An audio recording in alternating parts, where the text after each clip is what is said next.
Imagine the rain hammering down like 1,000 accusations, each drop a reminder of the lies that had soaked through my life. There I was, Emily Carter, 35, a mid-level project coordinator in Seattle's bustling tech scene, standing outside the opulent Lakeside Grand Hotel in Chicago, my mascara-streaked face blurred with the downpour. But the sting in my chest was sharper than any storm. Just moments ago, inside that glittering ballroom, my parents had cut me loose like yesterday's news, right in front of everyone at my sister Olivia's lavish MBA graduation bash. They called me the letdown, the shadow to her spotlight. Little did they know, I'd been harboring a storm of my own, one built on years of swallowed pride and silent successes. And tonight, it was about to break wide open. It all traced back to those endless family dinners in our old colonial home in upstate New York, where every conversation felt like a scorecard. Mom, Susan, a retired schoolteacher with a knack for passive digs, and Dad, Michael, a mid-tier accountant who'd clawed his way to a comfortable suburbia, had always pitted us against each other. I was the older one, grinding through community college on scholarships, landing a steady gig at Pacific Tech Solutions coordinating software launches. Solid work. Benefits. A 401k, the kind of stability that should have earned a pat on the back. But no, it was always, Emily, why can't you aim higher like Olivia? Olivia, 5 years my junior. With her effortless glow-up from high school cheerleader to influencer extraordinaire. By 30, she'd amassed 500,000 followers on TikTok and Instagram, peddling lifestyle hacks, wellness retreats, and affiliate links that raked in 6 figures. Her feed was a highlight reel, yacht parties in Miami, sponsored trips to Aspen, a sleek condo in Manhattan shared with her fiancé, Ethan Grant, a slick venture capitalist from old Boston money. I'd bite my tongue, force a smile, because blood was thicker than water. Right? That's what they drilled into me, family first. No matter the bruises to your ego. But those bruises piled up. Like the time in 2020 when Olivia borrowed $20,000 from my emergency fund for her content creation startup. I handed it over, thinking it was what sisters do. Months later, when I asked about repayment, she laughed it off over FaceTime. Seriously? It's an investment in my brand. You'll get shoutouts, exposure's worth more than cash. Mom jumped in during our next call. Don't be so stingy. Emily, Olivia's building an empire. Your little tech job can wait. Dad was blunter, she's got vision. Kid, you're just punching a clock. I nodded, buried the resentment, and kept showing up for holidays, for advice sessions where I'd listen to Olivia vent about haters while she ignored my own quiet struggles. The hits kept coming. On my 32nd birthday in 2022, I hinted at wanting help with a certification in digital analytics, something to boost my career. Instead, they gifted me a subscription to a high-end meal prep service. We figured you could use this, Mom said, her eyes lingering on my curves. Olivia swears by it, keeps her camera ready. You're not getting any slimmer sitting at that desk all day. Dad chimed in, discipline. Emily, look at your sister, she's up at 5 a.m. for Pilates. That's how you win. I thanked them, choking back the lump in my throat, while Olivia scrolled her phone and muttered, God, don't overreact. They're just looking out for you. These weren't just words, they carved into me, making me question my worth, my choices. I started dressing down at family events, baggy sweaters, no makeup to avoid the comparisons. But inside, the silence grew heavier, a pressure cooker of unspoken hurt. Then came the will reading in October 2023, at a stuffy conference room in a Manhattan law firm. Grandma Eleanor had been my quiet champion, The one who'd slip me extra cash during visits and whisper, "You're the smart one. Emily, don't let them dim your light." She'd passed at 88, leaving behind a modest estate. The lawyer. MS. Hargrove. Read the basics. The family cabin to my parents. Jewelry to cousins. Then, to my granddaughter Emily Carter. I bequeath $30,000 for her personal growth and ambitions. My heart swelled. Eleanor knew about my dream to upskill. To maybe start something of my own. It was her way of saying she saw me. But MS. Hargrove paused, pulling out an addendum dated just days before Eleanor's final hospital stay. This redirects the funds to Olivia Carter, citing her promising entrepreneurial path. The room spun. I whispered, "That can't be. Grandma promised me." Dad cut in, "Your grandmother reconsidered. Olivia's got real potential. Those funds will multiply in her hands." Mom added, "Emily, don't cause a fuss. Be happy for your sister."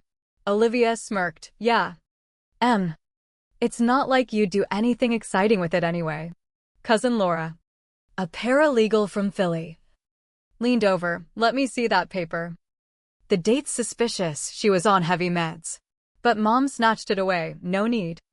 It's settled." I excused myself, stumbled to the bathroom, and stared at my reflection. The betrayal sinking in like acid. That night, alone in my Seattle apartment, I pieced it together. Years of favoritism weren't just emotional, they were financial sabotage. And what they didn't know, I wasn't just Emily, the coordinator. For 5 years, I'd been running Horizon Strategies, a niche consulting firm for eco-friendly startups. It started as side gigs, helping a local app developer with user acquisition, then scaling to full campaigns. Now, with 12 clients, 2 remote assistants, and partnerships in 3 Seattle breweries, Evergreen Elish, Cascade Bites, and Harbor Grill, I'd built a net worth north of $3.2 million.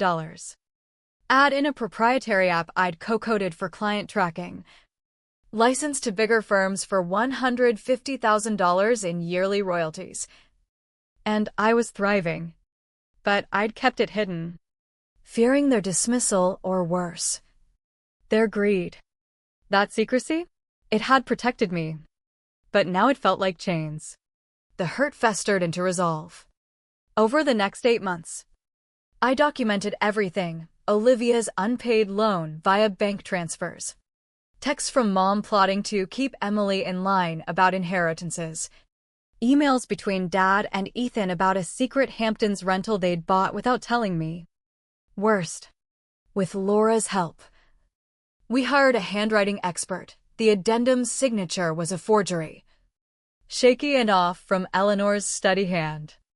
I met with Kessler Law in Seattle. Fraud, undue influence, the works. "What's your endgame?" they asked. "Justice," I said, voice cracking. "Make them face it, all of it." The plan crystallized around Olivia's graduation party on May 18th, 2024, at the Lakeside Grand in Chicago. Black tie, 200 guests, influencers, execs, even a lifestyle blogger for coverage. I RSVP'd eagerly, even offered to coordinate the video tribute. Mom was wary but relieved. "Good to see you're supporting her without the drama." Emily, my boss at Pacific Tech, Rachel Kim, knew my secret after spotting my work at a conference. Instead of jealousy, she admired it. "You've got guts. Hiding that talent. Let me know if I can back you up." I confided the plan. She agreed to send a glowing reference if needed. The party night hummed with tension, the air thick with Chicago's humid spring. Tempers on edge. I arrived in a sleek emerald gown from a boutique designer, heads turning subtly. The ballroom was Olivia's shrine, LED screens looping her vlogs, a dessert bar with her branded logos. Parents air-kissed me. "You clean up nice." Borrowed that dress. Olivia swept in, radiant in sequins. Ethan trailing like a shadow. Toasts flowed. Dad's voice boomed about our star who never settles, his glance at me like a knife twist. At 8 p.m., Dad announced the tribute video. Lights dimmed, the screen flickered. But instead of Olivia's montage, up came the texts. Mom to Dad, Emily's too sensitive about the money. Let's reroute it to Liv's retreat fund. Gasps.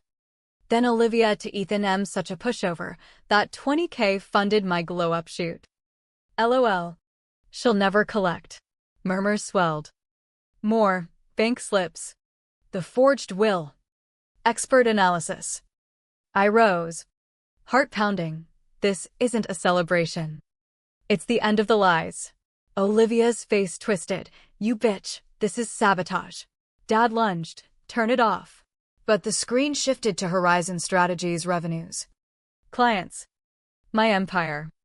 While you wrote me off, I said. Voice trembling with raw fury. I built this. Without your scraps. Chaos erupted. Olivia wailed. Makeup running. Ethan bolted. Phone in hand. Mom clutched me. How could you destroy us? Process servers entered. Papers in hand. Lawsuit for $600,000 fraud. Theft. Emotional distress. Aunt Beatrice. Eleanor's sister. Stood, I knew it. Eleanor wanted this for you. Emily. She saw your strength. Sides formed, some fled. Others whispered support. The blogger's flash popped. Story viral bound. The fallout hit like aftershocks. Olivia's followers tanked. 150,000 gone. Sponsors fled amid fake vibes backlash. She ended up stocking shelves at a Whole Foods. Irony biting hard. Parents' marriage imploded, divorce nasty. Assets split. Dad fled to Vegas with a younger fling. Mom to a Tampa apartment.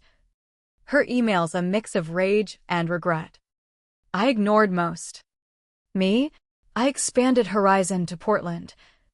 Bought a cozy bungalow by the Sound. Mentored at-risk youth startups. Met Alex Torres at a sustainability summit, our bond reel. No masks. He said. Your honesty? It's rare. I nodded, took breaking free to find it. Nights. I replay the ballroom shatter, the vindication laced with grief for the family that could have been. But the cost? Worth it. Revenge wasn't the exposure, it was reclaiming my voice. Stepping out of silence into a life where I define my worth. Sometimes, the deepest cut is walking away, healed and whole.